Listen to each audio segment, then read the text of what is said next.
Welcome back to another video, and in this video we're going to be continuing on with our macOS development with AppKit tutorial series, and in this particular tutorial we are going to be taking a look at the NSSegmentedControl, and we're going to briefly discuss the different tracking modes that you can use with it and what they mean. So, let's get started. What is a segmented control? Well, you can think of a segmented control as horizontally aligned buttons where they're next to one another. Now, how this segmented control behaves is based upon its tracking mode. Now, what exactly are the different ways that we can use our segmented control with the tracking mode?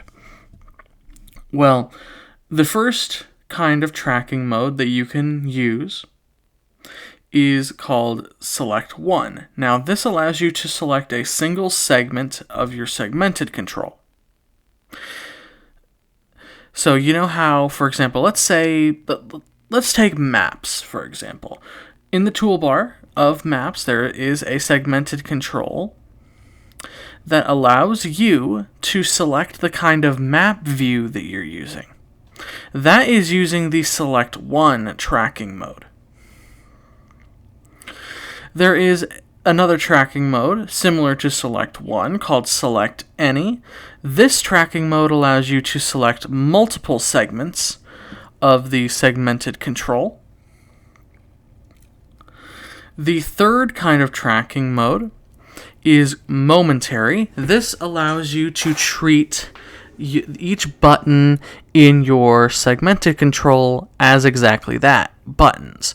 Now, you see this kind of segmented control, for example, in Safari or Finder, where you have back and forward buttons that are right next to one another. Those are segmented controls using the momentary tracking mode. And then the final kind of tracking mode is momentary accelerator. Now, this tracking mode allows you to hold down the button of a NS segmented control, and it will continually perform a specific action until you release the mouse button. This also allows you to increase the speed of that action execution based on the amount of pressure you are placing down, for example, with Apple's trackpads. They're forced trackpads, right? So those are the different tracking modes that you can work with. In this video, though, we are only going to use the Select 1 tracking mode, but my task for you in this video is to experiment with the other modes and get familiar with them. Also in this video, we are going to show you how you can create a selector, a method that allows Objective-C to communicate with it, that gets executed every time a segment is selected. You're going to be using this technique quite a lot in macOS apps, so I want to make sure that you are familiar with how that exactly works. All right. So, my apologies if you heard my microphone getting adjusted. So let's go ahead and go into Xcode. And in Xcode, our starting app is pretty much this. We have an NS image view called device image view. This will display an image of any device in the different categories of Apple devices, except for things like their headphones and all that. And then we have an array of tuples. These tuples contain a name and an image. The image is an NS image that uses the system symbol name accessibility description identifier. So we have images for Apple's various device categories. Now the name is a string. This is what we're going to use for our. We're going to use these for the labels of our segments in our segmented control. All right, so let's go ahead and get started. To create an NSSegmentedControl object, we need to say var. We'll say device control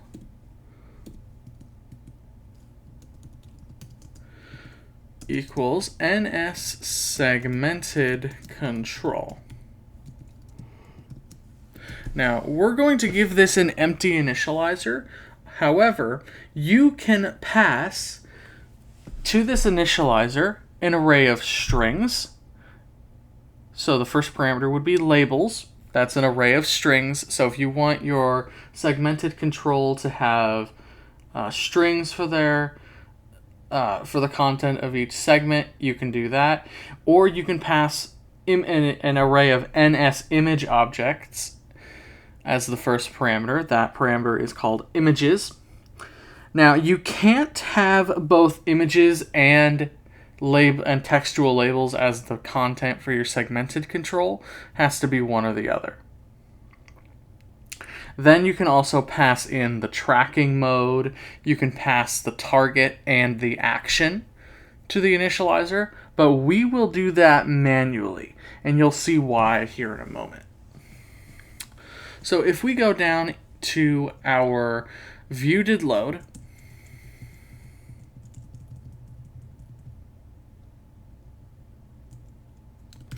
let's give us a little bit more room.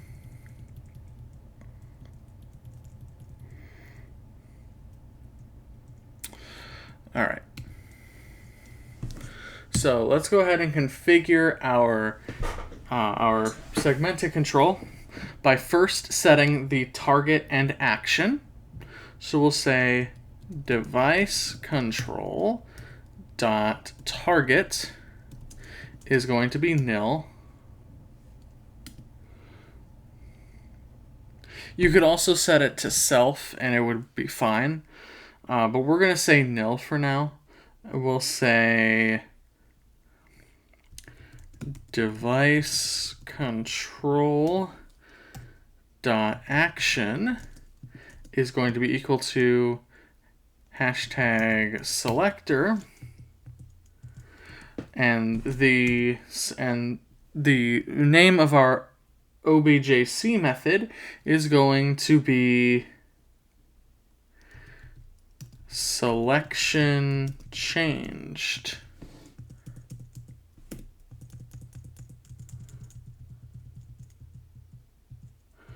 All right. And so that is our target and our action.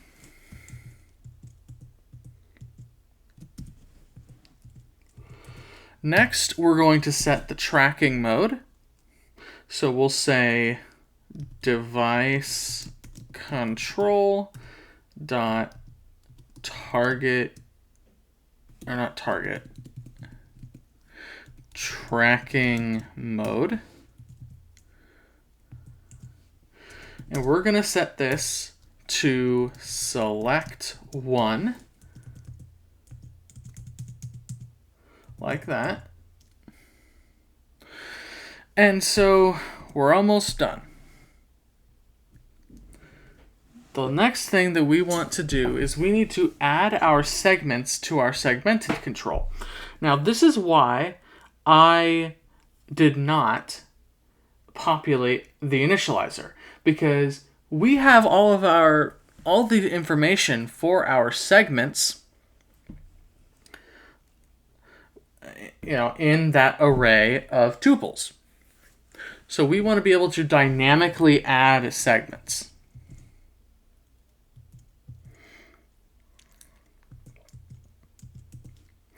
So to do this, we will say we'll say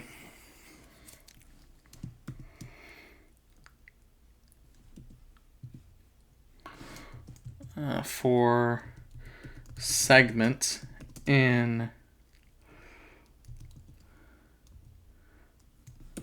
or we'll say, yeah, for segment in symbols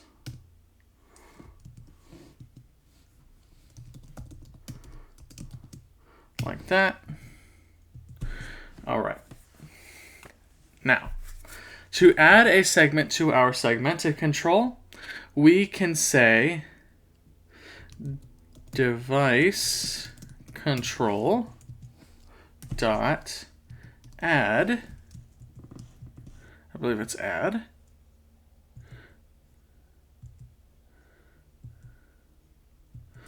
No, it's not. So we want, maybe it's insert segment. Insert tab. Nope. Nope. Nope. Nope. All right, so we'll say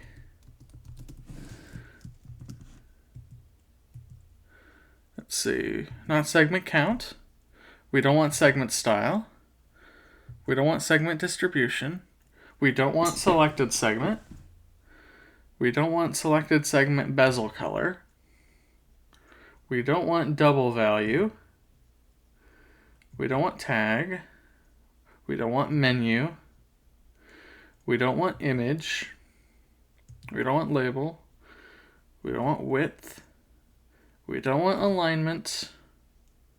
We don't want tooltip.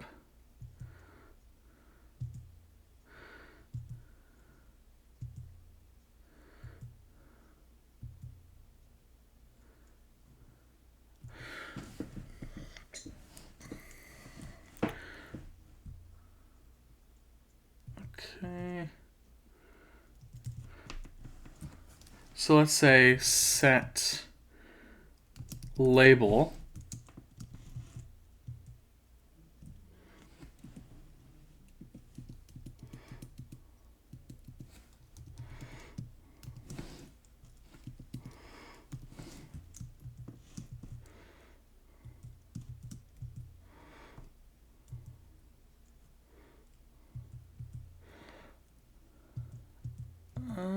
let's see.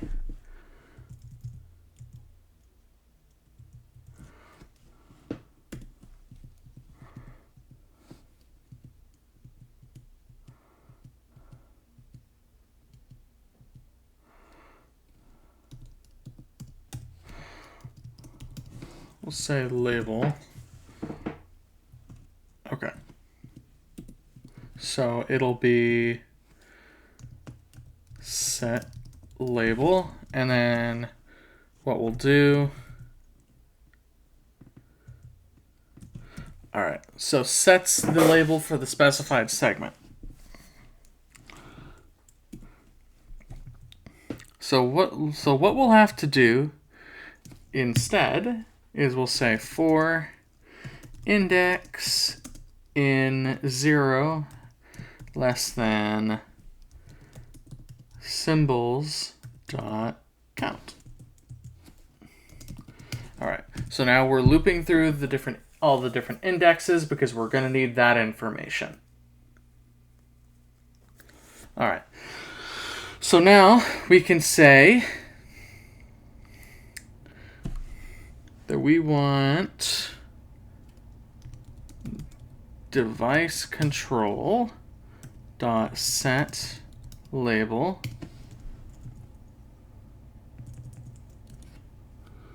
and we want symbols at the index dot name for segment index, like that.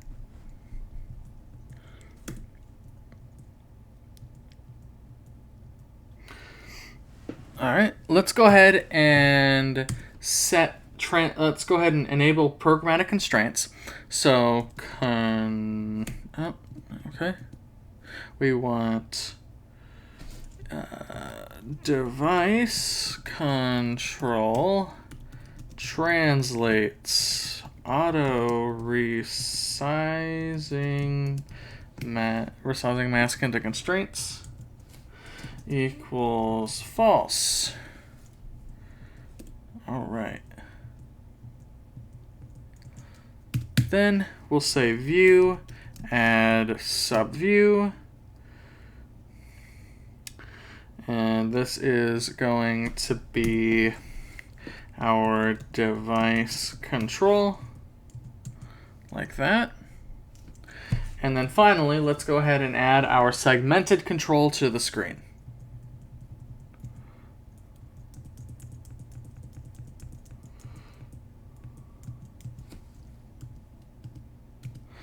All right, so device control dot top anchor dot constraint is equal to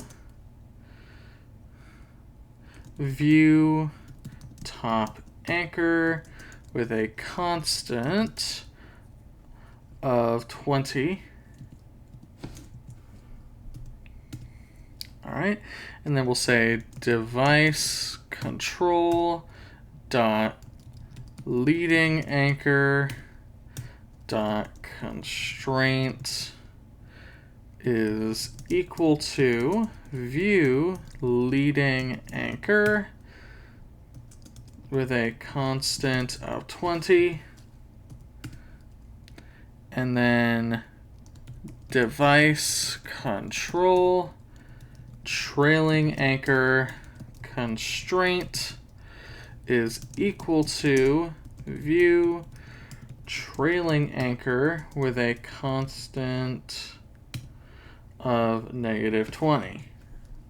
All right. So now let's try to run our code. We have a build failure, so let's go ahead and see what we did wrong. So you see what we did. We did not have our, we did not create our selection changed method. So let's go ahead and create that.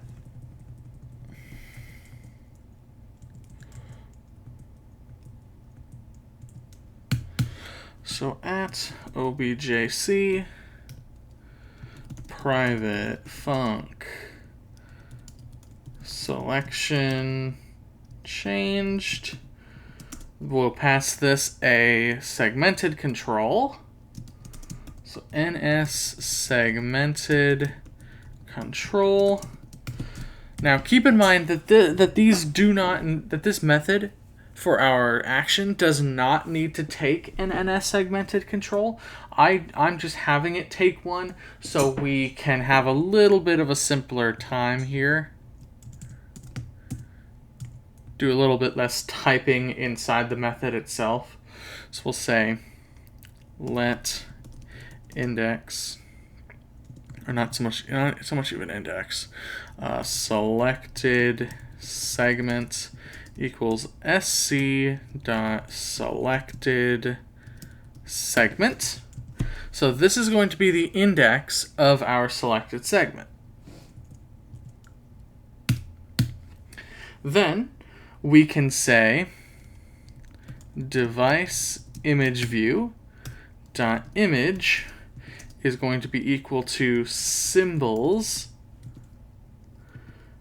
at our selected segment as its index dot image, like that. Now before we do anything else, we also want to explicitly set the selected segments to match the default segment, or the default image in our image view.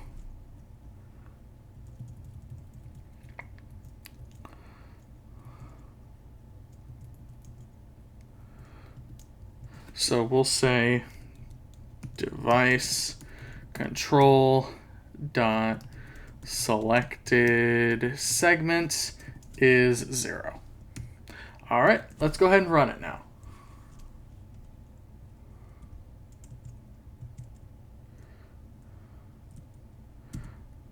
All right, so let's see where we went wrong.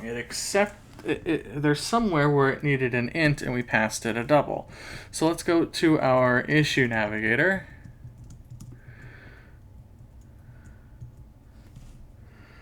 And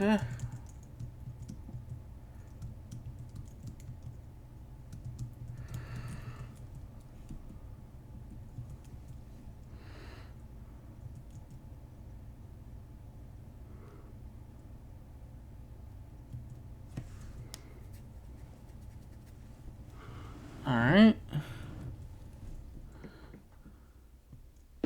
Ah, okay, I see.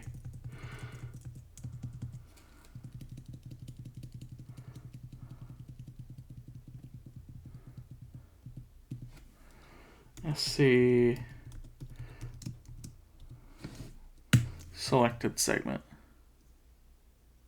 Not double value for selected segment.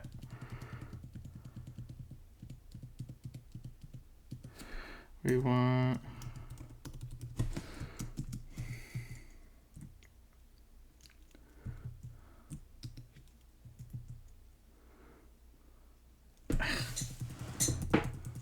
all right.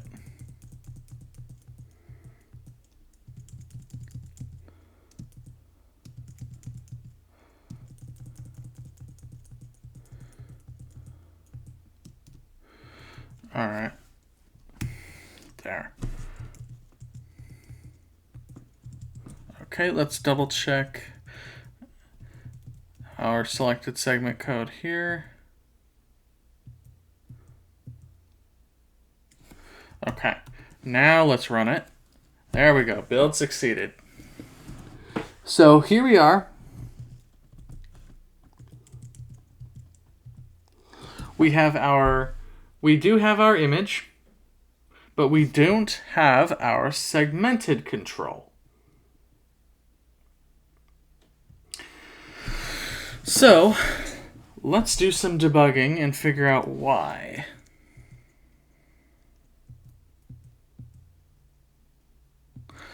So what we can do is we will go into Safari.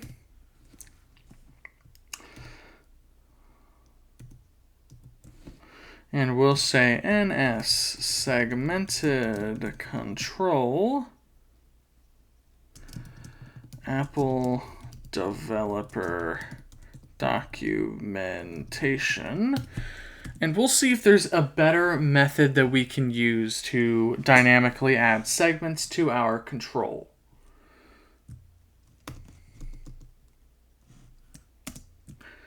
All right. So here we are.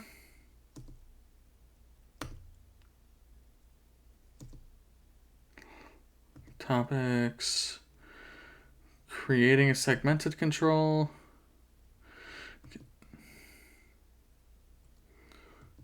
Let's see. Okay.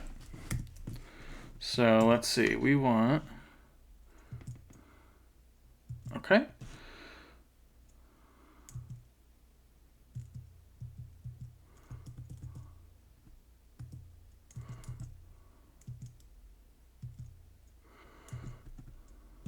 Ah, okay. So let's try this. Inside of our documentation, as you probably saw there, we have a number of segments property that we can set.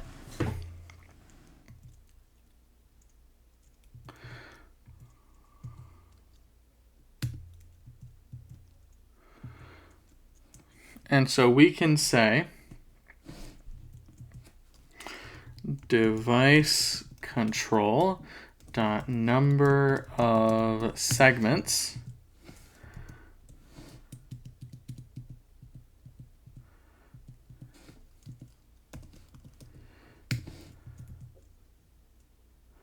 not number of characters dot, let's go back to Safari, make sure we know what we're talking about here.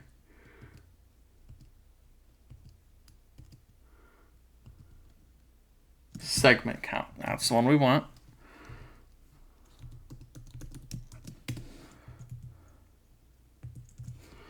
And we're going to set that equal to symbols.count.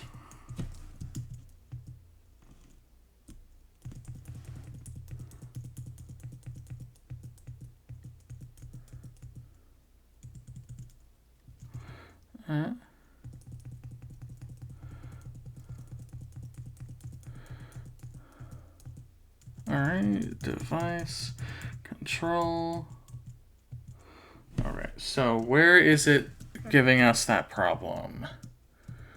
So navigator, issue navigator. All right, we should be fine. Let's run our code. Build succeeded. All right. And so now you can see we do get our segmented control. When you're dynamically adding segments, you need to make sure that you explicitly tell it how many segments you want. And then you can set the label or image at the given segment and do all that. So the Mac is selected. Go to the iPhone. And we can see our image changed to the iPhone. iPad changes to the iPad. Apple Watch changes to the Watch. Apple TV changes to the Apple TV. HomePod changes to the HomePod and HomePod Mini. Apple Vision Pro changes to the Vision Pro. All right, so that pretty much does it for this video, guys, on the NSSegmentedControl. I hope that you learned something in this video, and I hope that, again, I've hammered it well and good into your head, not only how to do constraints, because we did that manually in this video, but also showed you that I hope that I hammered into your head that it's okay to look at the documentation or look something up on Google. Anyways, that does it for this video. Thanks for watching.